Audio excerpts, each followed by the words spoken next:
Nous sommes trop de personnes dans la rue. Il y a trop de gens qui meurent dans la rue. On n'est pas vraiment heureux à vivre comme on vit là. C'est vraiment nous laisser tomber.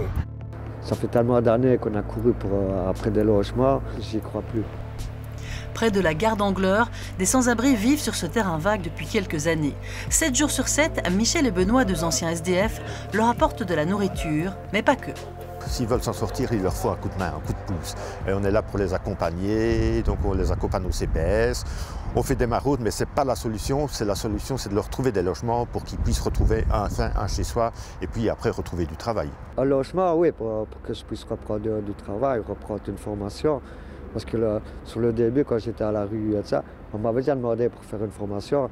Mais là, si on dort pas, on dort pas. Si c'est pour mettre ma vie et celle des collègues en danger, ça ne vaut pas la peine. Avoir un toit, c'est aussi retrouver une vie sociale. Au moins avoir des amis qui viennent me dire bonjour, boire un café à la maison ou dans ma caravane, manger un repas ensemble. Mais là, on sait comment on peut, on n'est pas vraiment bien dans cette situation. Et ici, on est toléré, donc on ne peut pas y rester.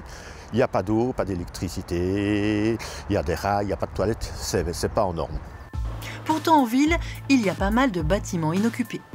Ici, c'est une ancienne piscine de l'évêché. Il y a 8000 m².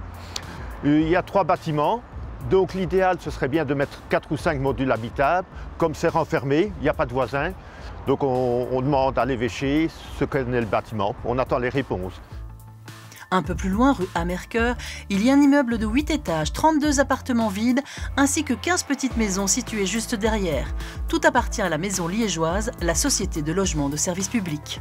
Quand on essaye d'avoir des contacts, on nous dit que soit ça va être démoli ou ils ne savent pas. Ils nous ont dit qu'il y avait de l'amiante, c'est pour ça qu'on ne peut pas mettre de personnes. Mais bon, je trouve que les personnes quand même décèdent à la rue et c'est pas normal. Pas normal non plus, certains délais pour trouver un logement social. J'ai fait toutes mes démarches pour un logement. Ça fait presque 8 ans, je suis toujours en liste d'attente. Pour leur venir en aide, 34 millions d'euros ont été débloqués par la région wallonne, dont 7 millions pour Liège. Le relais social a déjà des projets. De manière générale, de toute façon, c'est du housing-led, c'est vers le logement, avec de l'acquisition, avec de l'accompagnement au logement, mais on a aussi développé un axe jeune qui vise un public bien spécifique, qui est le 18-25, éviter qu'ils tombent à la rue, ou en tout cas s'ils tombent à la rue, le pouvoir l'accompagner en logement le plus rapidement possible.